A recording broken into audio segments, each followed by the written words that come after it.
2007 में यूपी की सियासत में नारा उछाला गया था कि ब्राह्मण शंख बजाएगा, हाथी चलता जाएगा। इस बार फिर से यह नारा लौट रहा है। मायावती ब्राह्मण सम्मेलन करने जा रही हैं। वो ब्राह्मणों के सहारे अपनी राजनीति को सहारा देना चाहती हैं। लेकिन सवाल यही कि क्या इस बार भी ब्राह्मण बीएसपी का शंख बजाएगा? मायावती का ब्राह्मण वाला मॉनसूनी शोर, सियासत घनघोर, देखिए।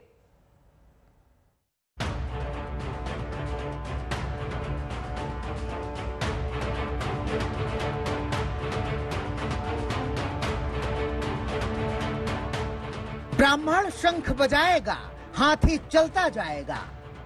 हाथी नहीं गणेश है, ब्रह्मा विष्णु महेश है। 14 साल पहले उत्तर प्रदेश के सियासत में ऐसे नारे गूंजे थे और इन नारों ने मायावती को उत्तर प्रदेश की सत्ता के सिंहासन तक पहुंचा दिया था।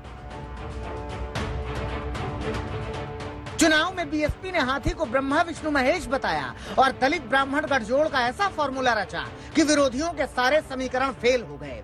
करीब 9 साल से यूपी की सत्ता से बाहर मायावती फिर उसी अंदाज में चुनावी मैदान में उतरने को तैयार हैं और फिर ब्राह्मण वोटरों को लुभाकर विजय का प्लान बना रही हैं। वही इस सरकार में जातिगत एवं धार्मिक द्वेष की भावना से लोगों का हो रहा शोषण एवं उत्पीड़न, बड़े पैमाने पर हो रहा शोषण एवं उत्पीड़न आदि किसी से छिपा नहीं है, जिसके तहत अब इस सरकार में यहाँ अपर कास्ट समाज में से खासकर ब्राह्मण समाज तो बहुत ज्यादा दुखी है। एक ओर मायावती बीजेपी राज में ब्राह्मणों के शोषण की दुहाई दे रही हैं, दूसरी ओर बीएसपी ने ब्राह्मणों को पार्टी से जोड़ने के लिए पूरा प्लान तैयार कर लिया है। 23 जुलाई को बीएसपी प्रदेश में ब्राह्मण सम्मेलन की शुरुआत करेगी। इस सम्मेलन की शुरुआत अयोध्या से होगी। रामलला के दर्शन के साथ सतीश चंद्र मिश्रा इस अभियान की शुरुआत करेंगे। पहले चरण में 23 से 29 जुलाई तक यूपी के 6 जिलों में ब्राह्मण सम्मेलन किए जाएंगे। इससे पहले शुक्रवार को ब्राह्मण नेताओं की बीएसपी दफ्तर में बैठक हुई, जिसमें 200 से ज्यादा ब्राह्मण नेता शामिल हुए थे। ये ब्राह्मण समाज के लोग इनके बहकावे में आ गए। इन्होंने खूब साम दाम दंड भेद आदि हथकंडे इस्तेमाल किए। इनके बहकावे में आकर तो बीजेपी को एक तरफा अपना वोट दिया और इनकी 5 साल के लिए सरकार बनाई। माना जा रहा है कि 2022 का चुनाव मायावती के लिए करो या मरो की लड़ाई है। नतीजा जो भी हो, लेकिन वो अपनी ओर से कोई कोर कसर नहीं छोड़ना चाहती। चुनाव देख करके ब्राह्मणों को लुभाने की कोशिश मायावती जी चाहे जितनी कर ले, ब्राह्मण उनके बहकावे में नहीं आएगा। ब्राह्मण प्रभुत्व जन है, धारणा बनाता है, धारणा तय करता है। ब्राह्मण अगुवा है, आगे चलने वाला है, वो इनके इस तरह के बहकावे में नहीं आने वाला है।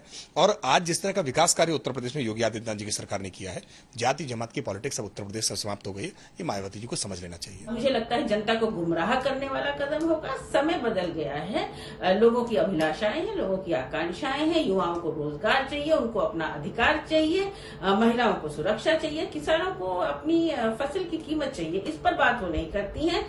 केवल एक गणित बैठाना तो जनता को गुमराह ना आप कर सकती हैं। जनता उसी को वोट देगी जो उसका नेतृत्व करेगा और सबको साथ लेकर चलेगा। मायावती के सामने मुश्किल ये है कि बीजेपी के विकल्प के तौर पर खुद को पेश करने के लिए अखिलेश की पार्टी सड़कों पर योगी सरकार के खिलाफ लगातार मोर्चा खोले हुए है।